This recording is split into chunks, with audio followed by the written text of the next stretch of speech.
আসসালামু আলাইকুম my to family, welcome housewife cooking recipe চ্যানেলে।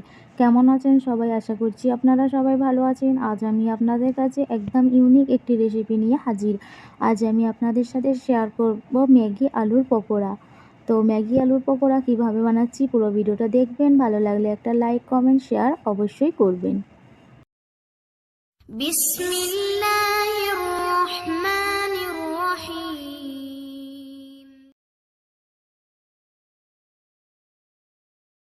ম্যাগি আলুর পকোড়া বানানোর জন্য এখানে আমি দুটি আলুকে ভালো করে সিদ্ধ করে নিয়েছি। এবার হাতের সাহায্যে আলুটি ভালো করে ম্যাশ করে নেব।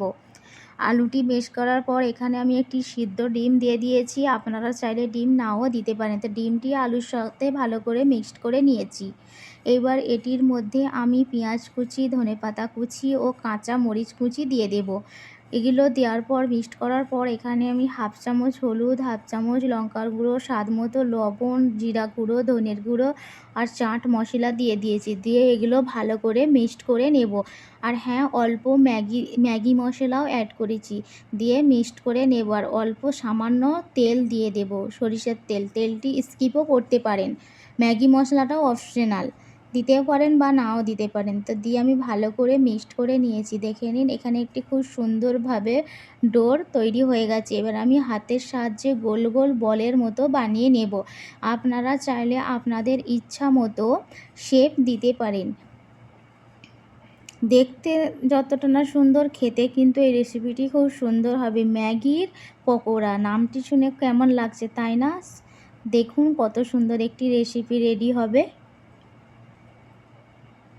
এইবার আমি এইভাবে গোল গোল শেপের ডো বানিয়ে নেব। আপনারা চাইলে চ্যাপ্টা বা লম্বা লম্বাও বানাতে পারেন। এখানে একটি ডিমকে আমি গুলে রেখেছিলাম সামান্য লবণ দিয়ে। ডিমের মধ্যে এটি কোট করে নেব। আলুর ডোটি কোট করে নিয়ে এখানে এক প্যাকেট ম্যাগিকে আমি গুঁড়ো করে রেখেছিলাম, সেটি ওপরে কোট করে নেব। ঠিক এইভাবে কোট করে নেব। দেখে নিন কত সুন্দর দেখতে লাগছে, তাই না?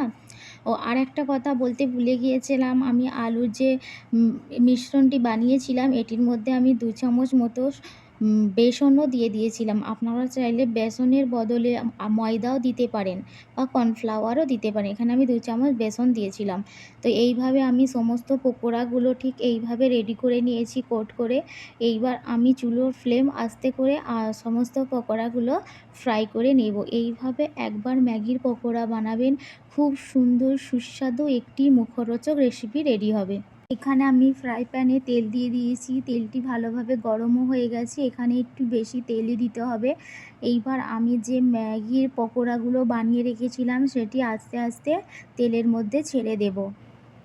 এখানে আমি ম্যাগির পকোড়াগুলি আস্তে আস্তে তেলের মধ্যে ছেড়ে দিয়েছি। চুলোর ফ্লেম একদম লো করে দিয়েছি, কারণ জোর করে দিলে ওপরটি পুড়ে যাবে আর নিচেরটি গ্যাদগিয়ে দিয়ে কাঁচা ভাব থেকে যাবে। তাই লো করে দিয়ে এক পিঠ আমি ভালোভাবে ফ্রাই করে নেব। এখানে এক পিঠ সুন্দরভাবে ফ্রাই হয়ে গেছে। আমি উল্টে দিয়েছি, দিয়ে সমস্ত পিঠ আমি এদিক ওদিক করে ভালো করে ফ্রাই করে নেব। প্রতিটি ম্যাগির পকোড়া ফ্রাই করে নেব। এইভাবে একবার ম্যাগির পকোড়া বানিয়ে খাবেন, অনেক ভালো লাগবে। বাচ্চারা তো পছন্দ করবেই, বড়দেরও মুখরোচক হিসাবে খুব সুন্দর একটি টিফিন বা ব্রেকফাস্টের জন্য রেডি হয়ে যাবে। ম্যাগি তো সাধারণত আমরা সবাই বানিয়ে খাই, তো ম্যাগিটি একবার এইভাবে বানাবেন, খুব সুন্দর টেস্টি একটি রেসিপি রেডি হবে। এখানে আমি সমস্ত ম্যাগি আলুর পকোড়া ফ্রাই করে নিয়েছি। একদম মুচমুচে একটি পকোড়া রেডি হয়েছে, দেখতেই পারছেন, দেখে বুঝতেও পারছেন কতটা খাস্তা। যখন আমি কোট করেছিলাম, কোট করার আগে মনে হয়েছিল পুরো কাঁচা গোল্লা, তাই না? কিন্তু এটি একটি খুব সুন্দর রেসিপি। পকোড়া তো আমরা অনেক ধরনের বানাই, তো এইভাবে একবার আলু দিয়ে বানাবেন, ম্যাগি দিয়ে, সবাই একদম মজা করে খাবে।